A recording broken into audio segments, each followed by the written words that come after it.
Olá, mas que bom ter a sua companhia aqui para mais um programa do bem. Casa própria, esse é um assunto que chama bastante atenção, né? Quem não tem quer ter a sua. E quem já tem quer saber como estão os novos procedimentos. Ai, lar, doce lar. É sobre isso que vamos tratar aqui hoje. Então fica aí ligadinho, porque o Responsabilidade volta já. Hoje nós estamos recebendo aqui no nosso estúdio os deputados estaduais Alessandro Calazans e Cristino Áureo. Mas que prazer, né? Vocês que são do mesmo partido, é isso? É isso mesmo. Exatamente. O prazer é todo meu de estar aqui no programa com esse sorriso bonito, um trabalho voltado para a responsabilidade, que é o que a gente espera das pessoas no dia a dia, né? É Responsabilidade. Mesmo, é isso mesmo. E é um prazer. Tenho o meu companheiro de partido aqui, que a gente tem a maior alegria de estar junto lá no nosso PMN. Então é uma alegria aqui estar participando do programa. Viu Obrigado. só, Cristiano, que beleza? Ele já saudando o partido e também Sem a sua dúvida, presença na LERJ. Deputado Alessandro, né? Porque vou tratar aqui na primeira pessoa, que é enfim, um companheiro não só de partido, mas também na Assembleia. Tem um grande trabalho, tem sua base ali na Baixada, mas também hoje consegue de uma maneira muito abrangente estar em muitas regiões do estado com um tema que é sempre um tema, como você mesmo colocou na abertura, um tema que interessa a todos nós e que ele trata com muito carinho. Preside uma comissão que tem toda a relevância nesse assunto.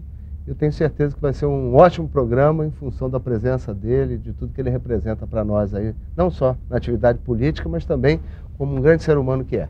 Isso aí, então, já que ele já adiantou, você é presidente da Comissão de Habitação, não é isso? É verdade. Falando de casa própria. Conta um pouco como é que isso funciona. Nos 2 últimos anos do mandato passado, quando eu tive a oportunidade de assumir a Comissão de Habitação e quando foi lançado o programa Minha Casa Minha Vida, na época, em conversa com o presidente da Assembleia, né, que era o Jorge Pisciani, a gente decidiu fazer com que a Assembleia participasse de forma ativa desse assunto. Né? A Assembleia não poderia ficar de fora do maior programa habitacional dos últimos 30 anos. Né?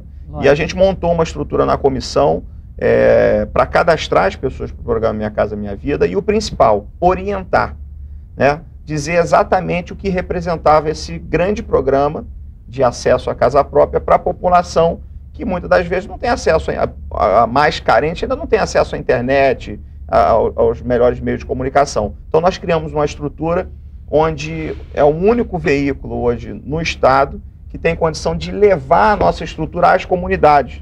Então a gente pega os cantões mais remotos, onde realmente estão lá aquelas pessoas que mais precisam da casa própria, a gente leva a nossa comissão lá para quê? Para orientar, para cadastrar, para dizer qual é o caminho, né? Não, a gente não tem como dar a solução direta, porque nós não somos os órgãos executores. Mas eu acho que o processo de informação é fundamental nesse programa por diversos motivos. Primeiro, que o cara não sabe se ele tem direito ou não. Então você tem que dizer qual é o perfil das pessoas que podem acessar o Minha Casa Minha Vida. E segundo, que nós temos visto por aí diversos programas, diversos empreendimentos sendo vendidos, e muitos deles, Cláudio, com propaganda enganosa. É verdade. Muitos deles cobrando taxa irregular daquele que está no sufoco querendo, ele vislumbra, sonha, porque é a coisa maior, acho que é o sonho da casa própria, do cara ter o seu cantinho, né? É isso mesmo. Dele ter a segurança do seu lar. Então ele vê lá subsídio de 23 mil reais, parcelas, um valor que ele pode pagar. Então ele corre lá e acaba se sujeitando a diversas questões que as construtoras não estão autorizadas pelo programa Minha Casa Minha Vida de cobrar, como taxa de corretagem, taxa de adesão, e muitas delas estão cobrando. Então, eu acho que é importante aqui usar esse teu canal aqui, fundamental, para que a gente possa falar para as pessoas, cuidado na hora que for comprar a sua casa própria através do programa Minha Casa Minha Vida, porque pode estar sendo enganado e pode estar sendo cobrada taxas que não podem ser cobradas. Aceitamos o seu FGTS, né? Eu já vi. Na verdade, o programa Minha Casa Minha Vida, ele é direcionado para quem ganha de 0 a 10 salários mínimos. E dentro desse contexto, você tem um outro perfil de 0 a 3, que tem uma série de outras vantagens. Você pode ter o subsídio por parte do governo federal até 23 mil reais. Você na verdade, só cobra a prestação 10% do salário da pessoa. Então, se ela ganha 3 salários mínimos, sei lá, 1.500, a prestação vai ser 150 reais. Tem uma série de vantagens. O de 3 a 10 já é um outro contexto, tem alguns subsídios, mas diminuindo a sua escala, enfim, o de 0 a 3, por exemplo, a pessoa pode estar no SPC, no Serasa, pode comprovar renda informal, que isso é um problema muito grande para aquele trabalhador informal. O cara tem lá camelô ou tem alguma atividade autônoma esporádica. Como é que ele vai comprovar a renda? Ele não tem nunca acesso, claro. Não vai ter nunca acesso a um financiamento. No programa Minha Vida de 0 a 3, ele passa a ter. Diferente um pouco do de 3 a 10. Então esse é o perfil geral, né, pro acesso. Só que o que a gente tem visto por aí em relação à propaganda? Você pega um empreendimento que ele é destinado para quem ganha de 3 a 10. E você vê bem grande lá. Programa Minha Casa Minha Vida, subsídio de R$23 mil.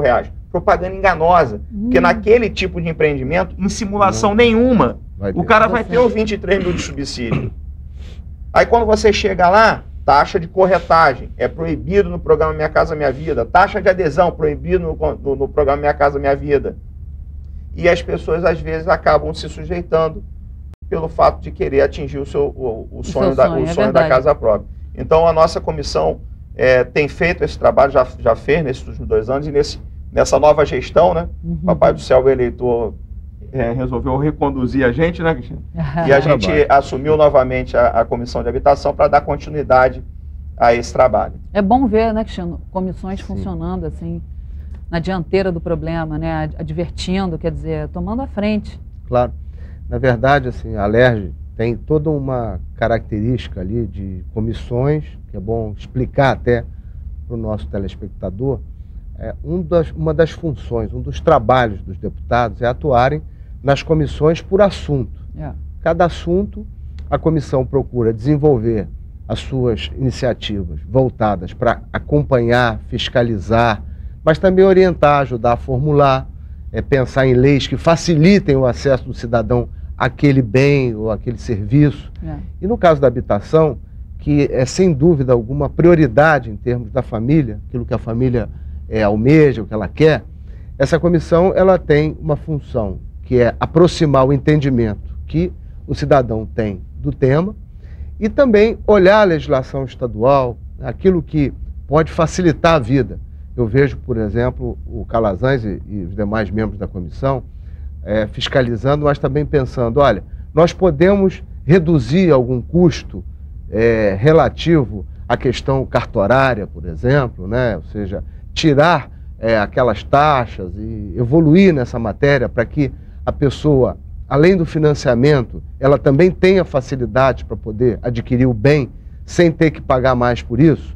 Então, uma pessoa que ganha de 0 a 3 salários mínimos é uma pessoa que não pode estar pagando essas coisas, porque qualquer taxa dessa vai pesar no orçamento. Vai onerar. E nem tem tanto conhecimento assim. Uma pessoa que ganha de 0 a 3 também não tem acesso a todas essas informações. É verdade. Nessa linha da taxa cartorária, Cristina, é importante ressaltar que o governador encaminhou no ano passado uma legislação para a Assembleia, que a gente discutiu na comissão, que a gente deu ali as nossas opiniões para aperfeiçoar o projeto. E hoje existe um escalonamento de taxa a ser paga no cartório por conta do programa Minha Casa Minha Vida.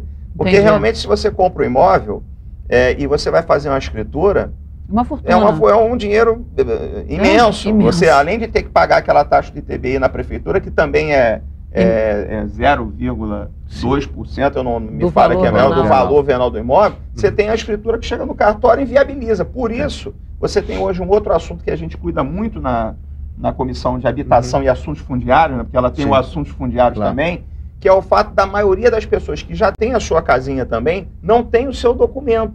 Por conta de quê? Da dificuldade de se legalizar. Essa titulação, né? É muito difícil.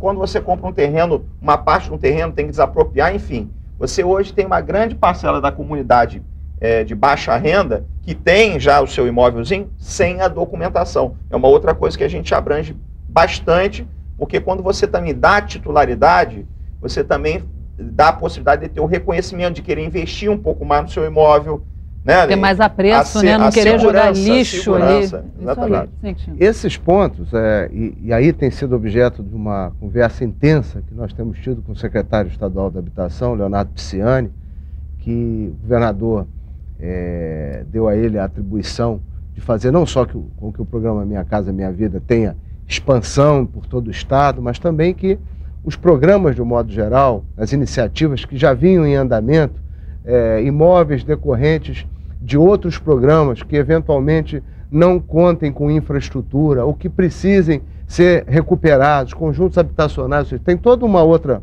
política habitacional que precisa ser cuidada também, precisa ser preservada, porque não adianta a cada programa se implantar novas unidades e também se esquecer daquilo que foi implantado, que eventualmente não funciona bem e que corre o risco de se favelizar no pior sentido possível, porque quando você constrói um conjunto habitacional ou um condomínio, ou lá o que seja, que nome que se dê, e você não preserva isso ao longo do tempo, acaba que aquelas condições ficam semelhantes àquilo que você não planejou no passado.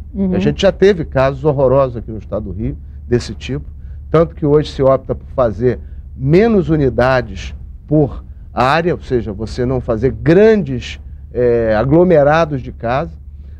Talvez o exemplo mais degradado seja a Cidade de Deus, que virou filme, virou tema, e hoje, graças a Deus e a política de segurança do governador Cabral, vem sendo recuperada na pacificação, mas é um dos exemplos de que uma ideia de se alocar a população num espaço, etc. e tal, pode também se degradar ao longo do tempo e acabar virando um problema maior do que aquele que se quis resolver na origem. Então, acho que ter uma boa política no presente, mas também cuidar daquilo que foi feito no passado, recuperando, acho que também são medidas fundamentais. Esse é um dos pontos, Cláudio, que realmente a gente, como presidente da Comissão de Habitação, tem que louvar o governo estadual, né, através do governador Sérgio Cabral e do secretário de Habitação. Realmente existiu, nesses últimos 2 anos, uma série de reformas aos conjuntos já existentes, mais diversos, né? E a gente percebe, quando você visitava essas comunidades, a tristeza, o fato deles não quererem nem levar um visitante, sabe, com vergonha do local onde eles vivem. E o governo do estado, através da Secretaria de Habitação, implementou um projeto de recuperação desses conjuntos, e realmente a gente percebe que a vida ali muda. É verdade. A vida muda. Autoestima, né? Porque não é só a reforma, não é só a pintura. Você tem ali o problema da água, você tem o problema do vazamento, você tem o problema dos pombos. Às vezes você fala umas coisas que as pessoas acham, pô, que problema simples é esse? Mas vai botar lá pro cara que convive com um pombo, que fica ali em cima, e aquele barulho azucrinando, traz doença, toxoplasmose. E os projetos, além dessa reforma, também implementou áreas de lazer dentro dos conjuntos. Então ficou legal. Eu acho que está de parabéns o governo do estado nesse ponto. Cristino, então, falando nas habitações e tal, você também tem um programa de habitação rural, é isso? Isso. Em breve a gente vai estar discutindo, inclusive, levando até a Assembleia para a gente poder também enriquecer o debate, e a Comissão de Habitação vai poder ser nossa parceira nisso. Nós nunca tivemos um programa de habitação rural no estado. Então, boa parte do problema que se dizia no passado, o êxodo rural, tem que fixar o homem no campo. Quantas vezes a gente ouve essa expressão? Eu acho essa expressão horrorosa, porque fixar dá a ideia de manter alguém lá contra a vontade dele. Na verdade, nós não podemos ficar oferecendo vantagens para vir para o centro urbano, para a metrópole, para a região metropolitana, e lá no campo a gente não fazer nada. Porque o movimento natural, quando a gente instala uma siderúrgica no município do Rio, como é a CSA, um complexo petroquímico em Itaboraí, na região metropolitana, fazemos Copa do Mundo, Olimpíada, tudo isso é na região metropolitana e atrai pessoas que buscam o seu sonho do emprego, da casa própria. Se nós fizermos tudo isso e mais, habitação só na cidade, saneamento só na cidade, a pacificação só chegar às comunidades da capital, o interior vai sofrer um esvaziamento de novo, porque até a década de 70, o estado do Rio viveu um dos maiores êxodos do Brasil, ou seja, uma das maiores movimentações que se teve de população no Brasil foi do interior do estado do Rio em direção à capital.